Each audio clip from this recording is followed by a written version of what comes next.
They're digital recreations of people who have died so that we can continue to be in relationship in some sense, to talk with these people who have died, who we miss, who we perhaps want to say goodbye to process our grief, or maybe to never let go of.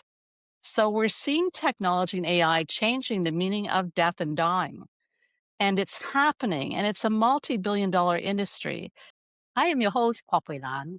Today's guest is Dr. Tracy Trothen, who teaches ethics at Queen's University in Canada. Welcome, Tracy. Thank you very much. Pope Leo issued his first encyclical, which is Magnificat Humanitas, in which he talks about AI. Do you think that it might be written by AI? I don't think so, given his position that is so critical about AI. But I do think that in the next year or two, we'll see large language models being able to write something this thorough and good. We're moving along very quickly. Now, for someone who has not read the encyclical, can you summarize what this talks about AI? Well, that's an excellent question and a big question. I think that he summarizes a number of key points. First and foremost, being that AI is not value neutral. It is infused and promotes different values like efficiency and utility, and is not free from the values that inform the tech community too, to be profit driven rather. He's also very concerned with human rights, human dignity, the common good, and other social justice issues, including impacts on the environment. And the key thing that caught my attention most were impacts on relationships. Is Pope Leo seeing that AI is demonic, AI is great or sacred? He tries to walk a critical line in the middle, recognizing the potential goods that AI has to offer, as well as the dangers, but he does drift more towards the demonic end of the continuum in his view of AI, I think. He definitely understands AI is presenting a lot of challenges to not only Christians, but the whole world, to the environment, and he wants to try to safeguard all of us. He sees that AI is not being co-designed or co-created by people on the social margins. And he's very concerned about what's happening to human rights. He's very concerned, of course, about war and the use of autonomous agents in war, the distancing of us from responsibility for something as serious as war if we allow an AI agent to do killing for us. So he raises a lot of good points, but I'm not sure that he raises enough of the points about the potential good that AI can do. You have co-written this book, Understanding Religion and AI. Can you share with us how people are making meaning using AI as a resource or tool? Yes, I wrote that book with my author, Randy Reed. We investigated AI and examined how people might be interpreting and perceiving AI. We asked about religious messaging in our culture and how we might be demonizing or sacralizing AI. Are we seeing AI as all threatening? Are we seeing AI as all good and even salvific? Or are we seeing AI as a tool? But if even those who are seeing AI as a neutral, mundane tool, there seems to be a very strong insistence that it is only a tool. Why do we have this insistence? Because even as Pope Leo says, AI is not just a tool. AI is indeed more than that. AI does promote certain ways of seeing the world, of experiencing each other, and of engaging with the world. It's new. So what are the potential good? For example, in your book, you did talk about some of the things people use AI to help them. Sometimes it may be art, sometimes it might be even pastoral counseling. AI chatbots are dangerous in some ways, in that they can let us humans off the hook for giving care to each other. But at the same time, there are a lot of people in the world who cannot access care when they need it the most. And if we have a large language model who can be there to give support in those moments when there doesn't seem to be anyone else available. If there are some good safeguards around making sure that the person is referred to good sources, if they're talking about self-harm, for example, then I think there can be a really important role that these large language models can play. We've seen that they mitigate loneliness for some people, and loneliness damages our health. It hurts us. So if it doesn't let us off the hook, AI functions as a supplement and not a replacement for human touch, then I think there's a lot of potential good there. Some people report too that they feel more comfortable talking to an AI than a human because they're disclosing things that they feel embarrassed about or ashamed of. And they know they won't be judged by an AI. Pope was very concerned about losing jobs to Yes. AI. And in addition, he was talking about the danger is not just losing jobs, but we humans become projects to be optimized. And so it is the larger philosophical question. How do we see humanity? And of course, the Catholic teaching has always valued workers and justice for them as well. Yes, Pope is very concerned about work and the loss of potential meaning associated with work. I'm more optimistic. I do think there's going to be a tough transition period, but there are also new jobs being created that we didn't have before that are oriented more to technology. But at the same time, I do think it's right to be concerned about workplace transitions and change, because of course the people who are going to be most affected most immediately will be those who are most disadvantaged and have the least voice. So in that way, I think the Pope is right. But I do think there's a bit of demonizing going on here around the robots are coming. They're going to replace all of our jobs. They're probably going to take over the earth. And we see this a bit when the Pope gets into discussions of transhumanism and talking about the need to remain human. But of course, if you believe in evolution, and we see lots of scientific evidence that we have evolved over time, then we're going to continue probably to change in some ways. So, what does that mean? What do we mean when we say remain human?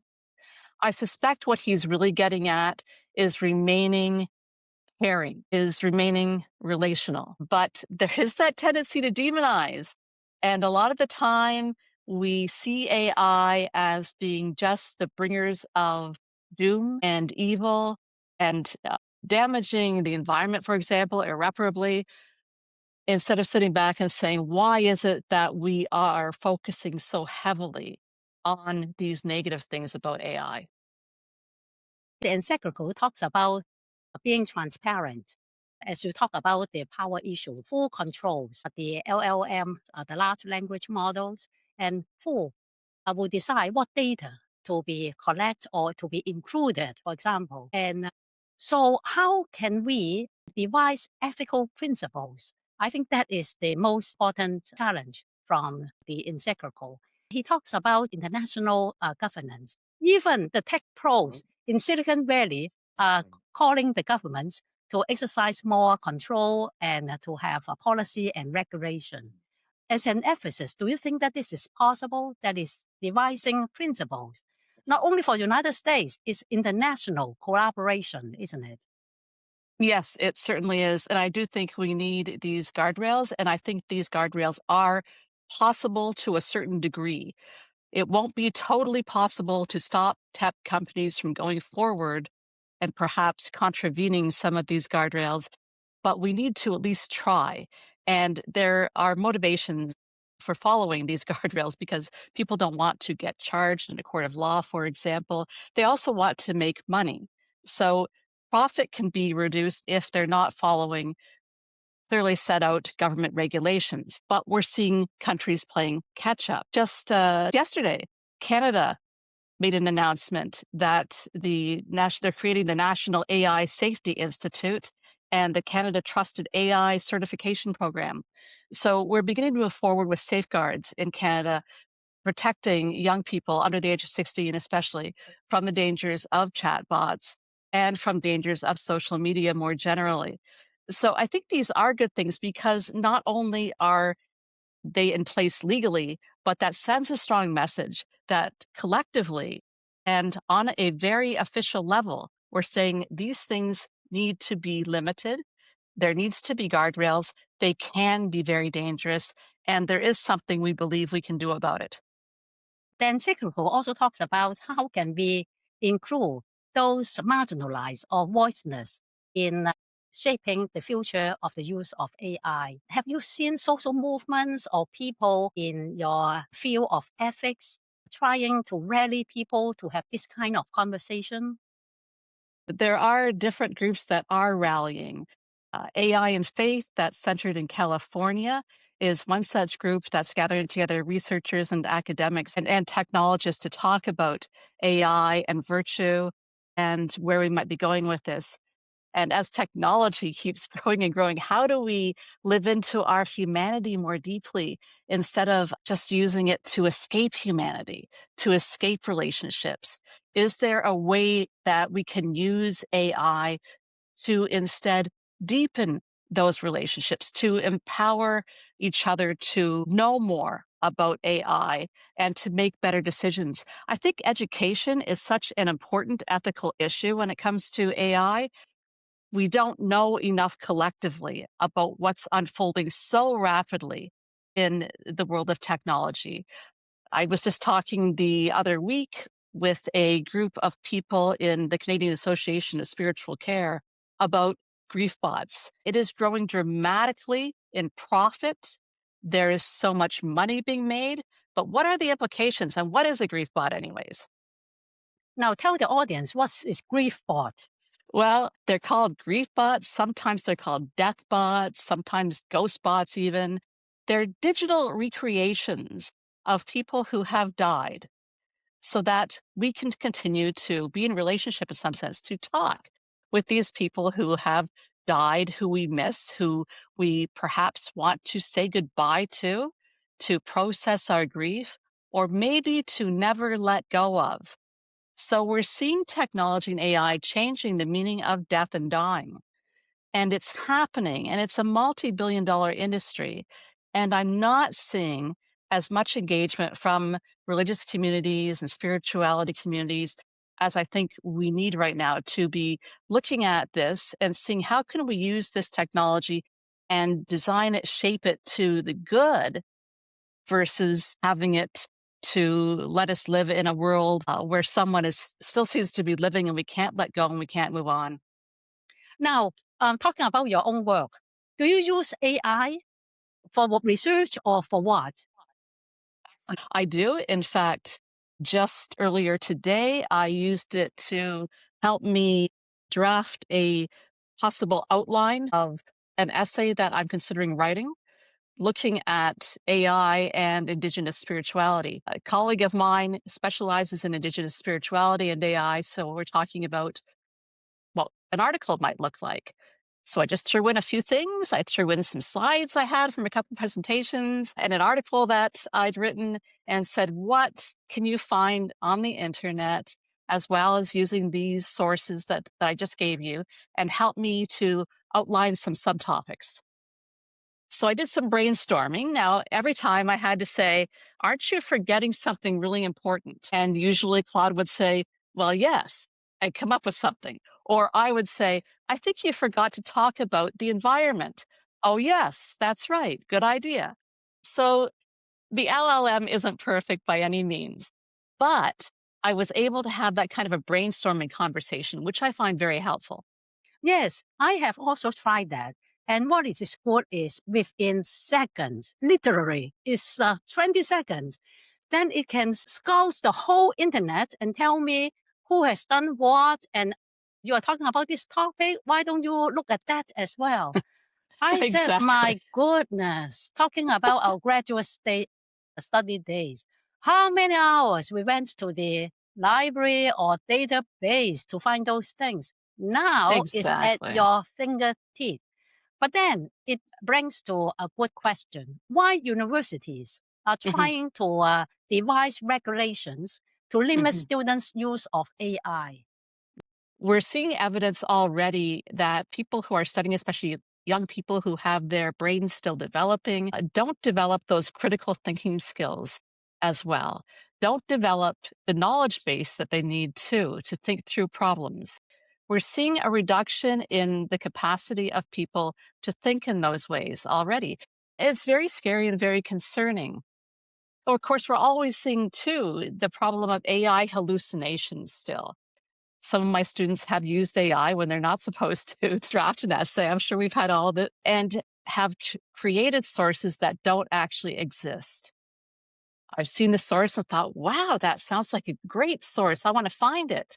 No, not there. And another time when I asked an AI, it was just Chat GPT actually, to tell me about myself and the work I'd done, it got a lot of things right. It also said that I was an internationally acclaimed child psychologist, which I am not. Tracy, you have research on biohacking, transhumanism long before many of us do. Why you developed that kind of interest? Well, I started off because I was interested in sport and embodiment. I did a lot of work on violence and sexual abuse and theology before. That ended up getting pretty heavy for me. So I wanted to do something else, and I love sport. And sport is, of course, very embodied. And then I started asking myself, how are we changing our bodies in the quest for perfection in sport? And, it turns out that for hundreds and hundreds of years, forever, we've used different things to make ourselves better so that we can perform better in sports. And so we continue to do so. It's just that now we have technology that can help us to become even better. We even have things like genetic modification technologies that can't be detected. We don't know how widespread they're being used in sport to make the body enhanced. What does it mean to be enhanced? Are we truly better or not? And so that question of how we make ourselves better, what does it mean to be better, a better human, is a question that I keep asking and have been asking for the last 20 to 30 years. And you have also helped faith organizations to talk about the use of AI and the challenges AI presents. For a congregation, where should they start? Well, I think that to start by exploring what AI is really important. What kind of AI do we have? What does it actually do? What are some of the good things it can do? Of course, in Christianity, we have all the Jesus stories about healing and the mandate to heal and to alleviate unnecessary suffering and to have solidarity and community in the suffering that is necessary. To take the time to say, what is AI, can open up doors around what AI is good for us, how we can use AI potentially to support people with disabilities or aging adults, for example, to living where they want to live. We've got the example of a camera, say, that someone could choose to have in their washroom if they have difficulty remembering things. And the camera could have a voice to say, don't leave before you brush your teeth or take your medications. There are trade-offs for these technologies too, like privacy. But there are some really good things, and even Siri can keep us company, tell us a joke, right? And those times when maybe we're just feeling a little bit lonely. After we get to know what those technologies are, then I think it's really important to wade into what the social justice issues are related to technology and AI. We need to look at what we call content moderators and data labelers, the people who are labeling all the data on the internet that is being used to program AIs. So these people are often in countries that are exploited more, that don't pay very much, and they don't provide adequate mental health supports. They work long hours. They have to see horrific images sometimes that they have to label. And so they get traumatized and often don't even have the mental health supports there. So there's a lot of justice issues in the backdrop behind some of the AI creation.